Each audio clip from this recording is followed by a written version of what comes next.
Ici le livre des générations d'Adam. Au jour où Dieu créa Adam, il le fit à la ressemblance de Dieu. Il les créa mâles et femelles, et il les bénit. Et il appela leur nom Adam au jour qu'ils furent créés.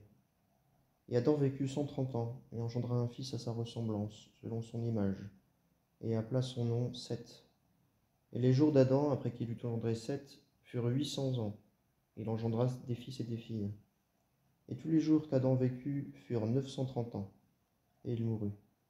Et Seth vécut 105 ans, et engendra Énoch. Et Seth, après qu'il eut engendré Énoch, vécut 807 ans, et il engendra des fils et des filles. Et tous les jours de Seth furent 912 ans, et il mourut. Et Énoch vécut 90 ans, et engendra Kénan. Et Énoch, après qu'il eut engendré Kénan, vécut 815 ans, et il engendra des fils et des filles. Et tous les jours d'Énoch furent 905 ans, et il mourut. Il vécut 70 ans, et engendra Mahalalel. Et Kénan, après qu'il eut engendré Mahalalel, vécut 840 ans, et il engendra des fils et des filles. Et tous les jours de Kénan furent 910 ans, et il mourut. Mahalalel vécut 65 ans, et engendra Jéred. Et Mahalalel, après qu'il eut engendré Jéred, vécut 830 ans, et il engendra des fils et des filles. Et tous les jours de Mahalalel furent 895 ans, et il mourut. Et Jéred vécut 162 ans, et engendra Enoch. Et Jéred, après qu'il eut engendré Enoch, vécut 800 ans, et il engendra des fils et des filles. Et tous les jours de Jéred furent 962 ans, et il mourut. Et Enoch vécut 65 ans, et il engendra Méthushélah. Et Enoch, après qu'il eut engendré Méthushélah, marcha avec Dieu 300 ans, et il engendra des fils et des filles. Et tous les jours de Enoch furent 365 ans. Et Enoch marcha avec Dieu, et il ne fut plus, car Dieu le prit. Et Méthushélah vécut 187 ans, et engendra Lémec. Et Méthushélah, après qu'il eut engendré Lémec, vécut 782 ans, et il engendra des fils et des filles. Et tous les jours de Méthushélah furent 969 ans, et il mourut. Et Lémec vécut 182 ans, et engendra un fils. Et il appela son nom Noé, disant, celui-ci nous consolera à l'égard de notre ouvrage et du travail de nos mains, à cause du sol que l'Éternel a maudit. Lémec, après qu'il eut engendré Noé, vécut 595 ans, et il engendra des fils et des filles. Et tous les jours de Lémec furent 777 ans, et il mourut. Et Noé était âgé de 500 ans, et Noé engendra Sem, Cham et Japheth. Or, voyant les foules, il monta sur la montagne, et lorsqu'il se fut assis, ses disciples s'approchèrent de lui. Et ayant ouvert la bouche, il les enseignait, disant, bienheureux les pauvres en esprit, car c'est à eux qu'est le royaume des cieux. Bienheureux ceux qui mènent le deuil, car c'est eux qui seront consolés. Bienheureux les débonnaires, car c'est eux qui hériteront la terre. Bienheureux ceux qui ont faim et soif de la justice, car c'est eux qui seront rassasiés. Bienheureux les miséricordieux, car c'est à eux que miséricorde sera faite. Bienheureux ceux qui sont purs de cœur, car c'est eux qui verront Dieu. Bienheureux ceux qui procurent la paix, car c'est eux qui seront appelés fils de Dieu. Bienheureux ceux qui sont persécutés à cause de la justice, car c'est à eux qu'est le royaume des cieux. Vous êtes bienheureux quand on vous injuriera et qu'on vous persécutera, et qu'on dira en mentant toute espèce de mal contre vous à cause de moi. Réjouissez-vous et tressaillez de joie, car votre récompense est grande dans les cieux, car on a ainsi persécuté les prophètes qui ont été avant vous. Vous êtes le sel de la terre, mais si le sel a perdu sa saveur, avec quoi sera-t-il salé? Il n'est plus bon à rien qu'à être jeté dehors et à être foulé aux pieds par les hommes. Vous êtes la lumière du monde. Une ville située sur une montagne ne peut être cachée. Ainsi n'allume-t-on pas une lampe pour la mettre ensuite sous le boisseau, mais sur le pied de lampe, et elle luit pour tous ceux qui sont dans la maison. Que votre lumière luise ainsi devant les hommes, en sorte qu'ils voient vos bonnes œuvres et qu'ils glorifient votre Père qui est dans les cieux. Ne pensez pas que je sois venu pour abolir la loi ou les prophètes. Je ne suis pas venu pour abolir, mais pour accomplir. Car en vérité, je vous dis, jusqu'à ce que le ciel et la terre passent, un seul iota ou un seul trait de lettre ne passera point de la loi, que tout ne soit accompli. Quiconque donc aura supprimé l'un de ces plus petits commandements et aura enseigné ainsi les hommes, sera appelé le plus petit dans le royaume des cieux, et quiconque l'aura pratiqué et enseigné, celui-là sera appelé grand dans le royaume des cieux. Car je vous dis que si votre justice ne surpasse pas celle des scribes et des pharisiens, vous n'entrerez point dans le royaume des cieux. Vous avez ouï qu'il a été dit aux anciens, tu ne tueras pas, et quiconque tuera sera passible du jugement. Mais moi je vous dis que quiconque se mette en colère légèrement contre son frère sera passible du jugement, et quiconque dira à son frère Raka sera passible du jugement du Sanhédrin, et quiconque dira fou sera passible de la géhenne du feu. Si donc tu offres ton don à l'autel, et que là il te souvienne que ton frère a quelque chose contre toi, laisse là ton don devant l'autel et va d'abord. Réconcilie-toi avec ton frère, et alors viens et offre ton don. Mets-toi promptement d'accord avec ta partie adverse pendant que tu es en chemin avec elle, de peur que ta partie adverse ne te livre au juge, et que le juge ne te livre au sergent, et que tu ne sois jeté en prison. En vérité, je te dis, tu ne sortiras point de là jusqu'à ce que tu aies payé le dernier cadran. Vous avez ouï qu'il a été dit, tu ne commettras pas d'adultère. Mais moi je vous dis que quiconque regarde une femme pour la convoiter a déjà commis l'adultère avec elle dans son cœur. Mais si ton œil droit est pour toi une occasion de chute, arrache-le et jette-le loin de toi, car il est avantageux pour toi qu'un de tes membres périsse et que tout ton corps ne soit pas jeté dans la géhenne. Et si ta main droite est pour toi une occasion de chute, coupe-la et jette-la loin de toi, car il est avantageux pour toi qu'un de tes membres périsse et que tout ton corps ne soit pas jeté dans la géhenne. Il a été dit aussi, si quelqu'un répudie sa femme, qu'il lui donne une lettre de divorce. Mais moi je vous dis que quiconque répudiera sa femme, si ce n'est pour cause de fornication, la fait commettre adultère, et quiconque épousera une femme répudiée commet adultère. Vous avez encore ouï qu'il a été dit aux anciens, tu ne parjureras pas, mais tu rendras au Seigneur tes serments. Mais moi je vous dis de ne pas jurer du tout, ni par le ciel, car il est le trône de Dieu, ni par la terre, car elle est le marchepied de ses pieds, ni par Jérusalem, car elle est la ville du grand roi. Tu ne jureras pas non plus sur ta tête, car tu ne peux faire blanc ou noir un cheveu. Mais que votre parole soit oui, oui, non, non, car ce qui est de plus vient du mal. Vous avez ouï qu'il a été dit œil pour œil et dent pour dent. Mais moi je vous dis, ne résistez pas au mal. Et si quelqu'un te frappe sur la joue droite, présente-lui aussi l'autre. Et à celui qui veut plaider contre toi et t'ôter ta tunique, laisse-lui encore le manteau. Et si quelqu'un veut te contraindre de faire 1 000, vas-en 2 avec lui. Donne à qui te demande, et ne te détourne pas de qui veut emprunter de toi. Vous avez ouï qu'il a été dit, tu aimeras ton prochain et tu haïras ton ennemi. Mais moi je vous dis, aimez vos ennemis, bénissez ceux qui vous maudissent, faites du bien à ceux qui vous haïssent, et priez pour ceux qui vous font du tort et vous persécutent, en sorte que vous soyez les fils de votre Père qui est dans les cieux, car il fait lever son soleil sur les méchants et sur les bons, et envoie sa pluie sur les justes et sur les injustes. Car si vous aimez ceux qui vous aiment, quelle récompense avez-vous? Les publicains même n'en fait-ils pas autant? Et si vous saluez vos frères seulement, que faites-vous de plus que les autres? Les nations même ne font-elles pas ainsi? Vous, soyez donc parfaits, comme votre Père céleste est parfait.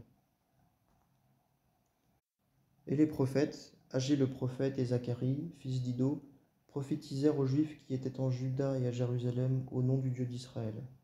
Alors Zorobabel, fils de Shealtiel, et Jéshua, fils de Jotsadak, se levèrent et commencèrent à bâtir la maison de Dieu qui est à Jérusalem, et avec eux les prophètes de Dieu qui les assistaient. En ce temps-là, Tatnaï, gouverneur de ce côté du fleuve, et Shethar-Boznaï et leurs collègues vinrent vers eux et leur parlèrent ainsi.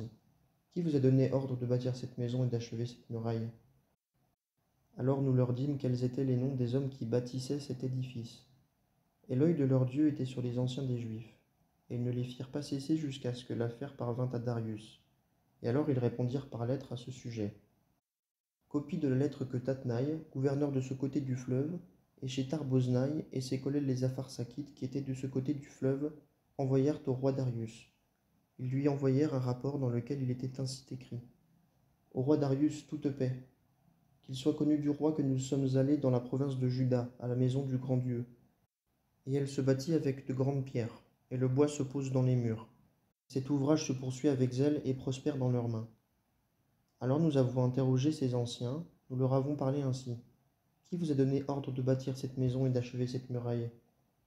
Et nous leur demandâmes aussi leurs noms pour te les faire savoir, afin de t'écrire les noms des hommes qui sont les principaux parmi eux. Et ils répondirent ainsi, disant, nous sommes les serviteurs du Dieu des cieux et de la terre, et nous bâtissons la maison qui fut bâtie anciennement, il y a bien des années, et un grand roi d'Israël l'a bâtie et achevée. Mais quand nos pères provoquèrent le Dieu des cieux, il les livra en la main de Nebuchadnezzar, roi de Babylone, le Chaldéen, et il détruisit cette maison et transporta le peuple à Babylone.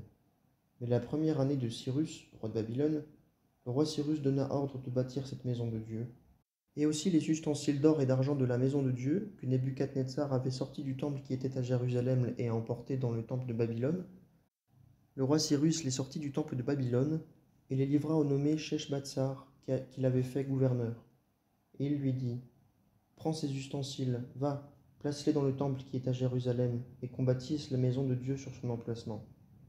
Alors ce Sheshbatsar est venu et a posé les fondements de la maison de Dieu qui est à Jérusalem, et depuis lors jusqu'à présent elle se bâtit, mais elle n'est pas achevée.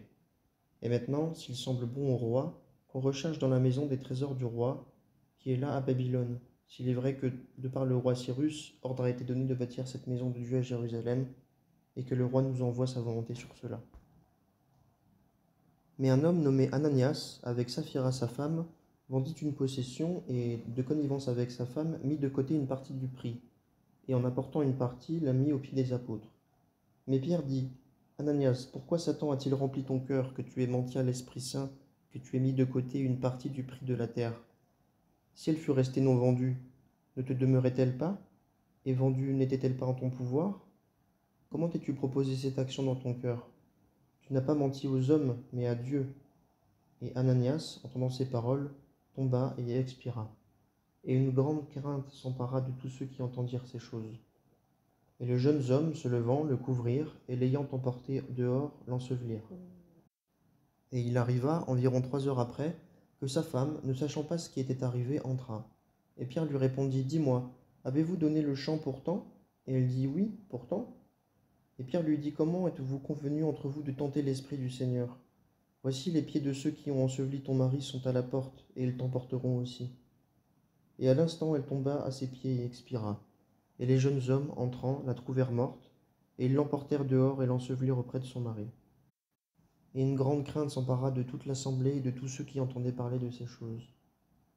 Et beaucoup de miracles et de prodiges se faisaient parmi le peuple, par les mains des apôtres. Et ils étaient tous d'un commun accord au portique de Salomon. Mais d'entre les autres, nul n'osait se joindre à eux, mais le peuple les louait hautement. Et des croyants d'autant plus nombreux se joignaient au Seigneur, une multitude tant d'hommes que de femmes.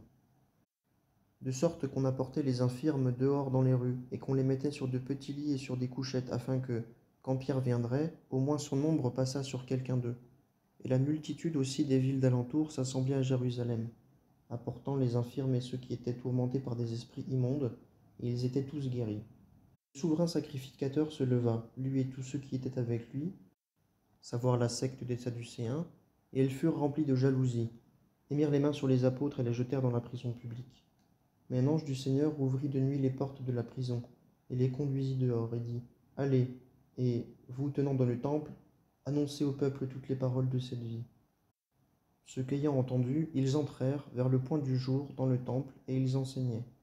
Mais le souverain sacrificateur étant venu, et ceux qui étaient avec lui, ils assemblèrent le Sanhédrin et tous les anciens des fils d'Israël, et ils envoyèrent à la prison pour les faire amener. Mais les huissiers, y étant arrivés, ne les trouvèrent pas dans la prison, et s'en retournant, ils le rapportèrent, disant: Nous avons trouvé la prison fermée avec toute sûreté, et les gardes se tenant aux portes. Mais ayant ouvert, nous n'avons trouvé personne dedans. Et quand le sacrificateur et le commandant du temple et les principaux sacrificateurs eurent entendu ces paroles, ils furent en perplexité à leur sujet, ne sachant pas ce que cela deviendrait. Or quelqu'un arriva et leur apporta: Voilà les hommes que vous avez mis en prison sont au temple et enseignent le peuple. Alors le commandant, avec les huissiers, s'en alla et les emmena sans violence, car il craignait d'être lapidé par le peuple. Et les ayant amenés, ils les présentèrent devant le Sanhédrin. Et le souverain sacrificateur les interrogea, disant: Nous avons expressément enjoint de ne pas enseigner en ce nom-là. Et voici vous avez rempli Jérusalem de votre doctrine, et vous voulez faire venir sur nous le sang de cet homme. Et Pierre et les apôtres, répondant, dirent: Il faut obéir à Dieu plutôt qu'aux hommes. Le Dieu de nos pères a ressuscité Jésus que vous avez fait mourir, le pendant au bois. C'est lui que Dieu a exalté par sa droite prince et sauveur, afin de donner la repentance à Israël et la rémission des péchés. Et nous lui sommes témoins de ces choses, ainsi que l'Esprit Saint que Dieu a donné à ceux qui lui obéissent. Mais eux, ayant entendu ces choses, frémissaient de rage et tenaient conseil pour les faire mourir. Mais un pharisien nommé Gamaliel, docteur de la loi, honoré de tout le peuple, se leva dans le Sanhédrin et donna l'ordre de faire sortir les apôtres pour un peu de temps. Et il leur dit: Hommes israélites, prenez garde à vous-mêmes par rapport à ces hommes, et voyez ce que vous allez faire. Car avant ces jours-ci, Théodas se leva, et disant être quelque chose, auquel se joignit un nombre d'environ 400 hommes, et il fut tué, et tous ceux qui lui obéissaient furent dissipés et réduits à rien. Après lui se leva Judas le Galiléen, au jour du recensement, et il entraîna la révolte, un grand peuple après lui. Lui aussi périt, et tous ceux qui lui obéissaient furent dispersés. Et maintenant je vous dis, ne vous mêlez plus de ces hommes, et laissez-les, car si ce dessein ou cette œuvre est des hommes, elle sera détruite. Mais si elle est de Dieu, vous ne pourrez pas les détruire, de peur que vous ne soyez même trouvés faire la guerre à Dieu. Et ils furent de son avis. Et ayant appelé les apôtres, ils leur enjoignirent, après les avoir battus, de ne pas parler au nom de Jésus, et les relâchèrent.